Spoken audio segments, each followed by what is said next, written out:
Although the picture is bleak and dark, very important developments for the future history of Greece were occurring. The local collapse, together with the general decline of trade in the eastern Mediterranean, meant that the Aegean basin was isolated and thrown back on its own resources. On the other hand, the area now came to possess basically a common cultural pattern. So it's sort of got a united basic cultural identity during this time period. Before 800 BC, the many local cultures which had existed in the second millennium vanished. So there was basically cultural hegemony was happening before 800 BC and quickened after that. On to the Greek dialects. We're not going to learn too much about this, we'll skip quite a bit here, but the evidence for this consolidation of the Aegean population lies both in archaeological testimony, particularly that of the pottery, and also in the fact that both shores of the sea had common political, social, religious, and poetic characteristics when they again came into the light of written records from 700 BC onward. Remember, writing disappeared. Another mark of the unification is the victory of the Greek language, for only in a few outlying districts did earlier non-Hellenic types of language, non-Hellenic tongues survive. Here, however, we can clearly observe that major quality of Greek civilization, diversity within an overall unity, which we shall notice again and again. All across the Aegean the language was Greek, but local Greek dialects differed as much as do the types of English spoken throughout the world today." End quote. Pausing now, he says the Greeks had diversity within an overall unity. Soviet Russia had diversity within an overall unity. The Persian Empire had diversity within an overall unity. The Greeks had belief in reason and rationality. That was different. Continuing, we skip quite a bit here. This was a remarkable, supple speech, the Greek speech, which possessed from early days characteristics of keen logical analysis, a tendency to abstraction and to causal constructions, and a poetic outlook. The languages of the Near East could not begin to rival the ability of Greek to set forth clearly and briefly a chain of ideas, and to balance in one sentence, by means of a host of qualifying particles, a complex concept. Wow.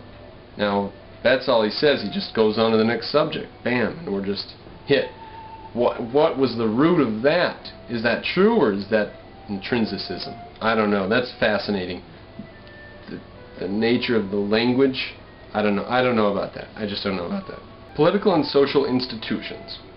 During the Dark Ages, the men of the Aegean basin also evolved a fundamentally common set of political and social institutions which underlay in many vital respects the later course of Greek development. To what extent these institutions were handed down from the second millennium it is difficult to determine, but in at least some cases we can see that the Dorian invasions brought real change. Now, it does mention earlier, as we saw, that many of the earlier cultures had vanished by the end of the Dark Age. So the Dark Age itself was a period of consolidation. So how many institutions remained from them and how many institutions replaced them, there's just no record.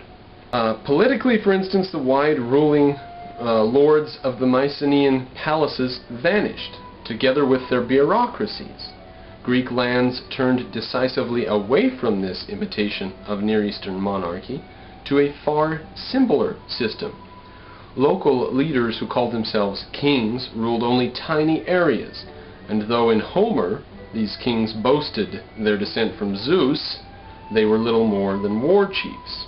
Skipping a bit, the Greek kings, sharply limited in powers, were virtually to disappear in the great changes after 750 BC.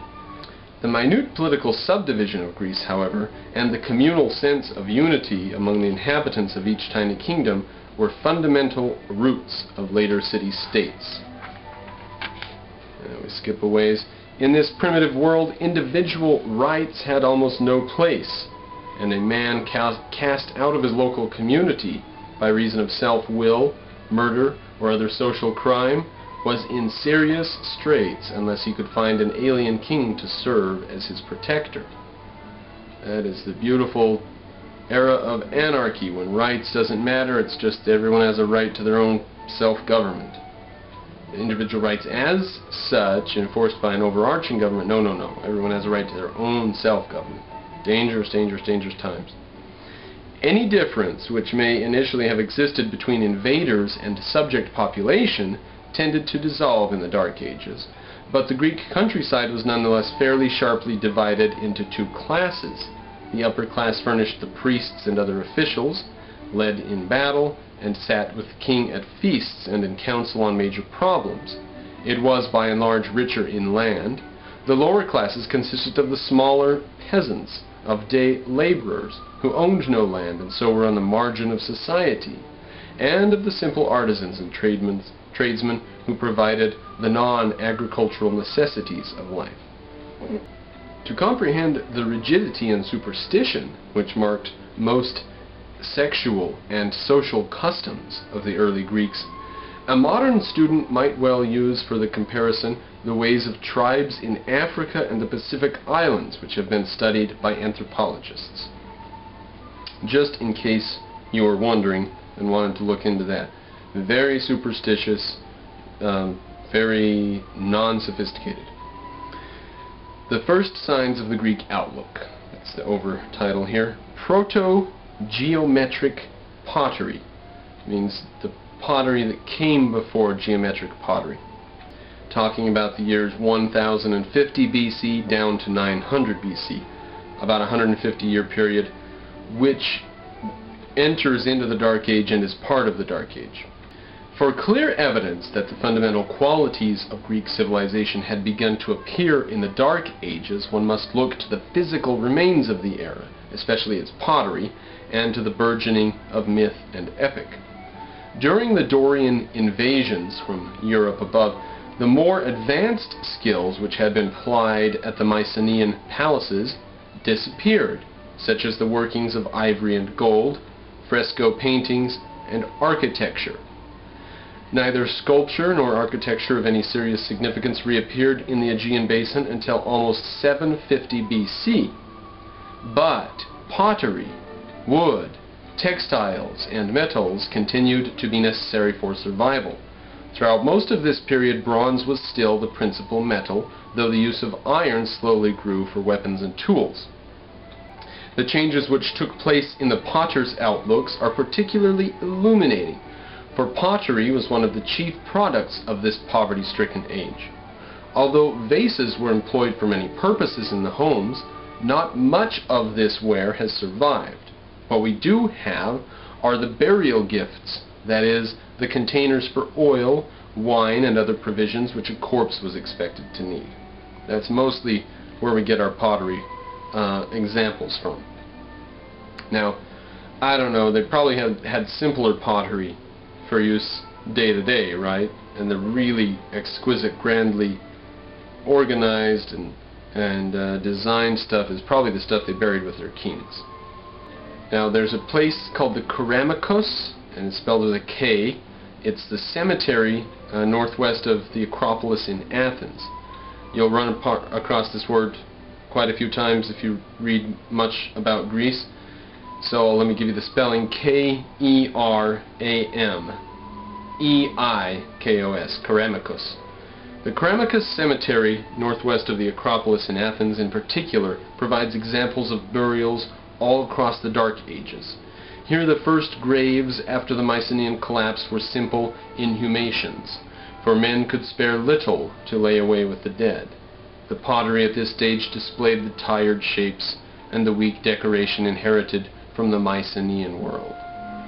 Then suddenly about 1050 marked changes occurred. Cremation became the almost universal custom in this cemetery. Weapons of iron grew more common. The shapes of the safety pins and the long straight pins used in the garments became very different from those employed earlier. Above all, a new style of pottery called proto-geometric commenced. He talks pretty rationalistically about the design and stuff. Even if the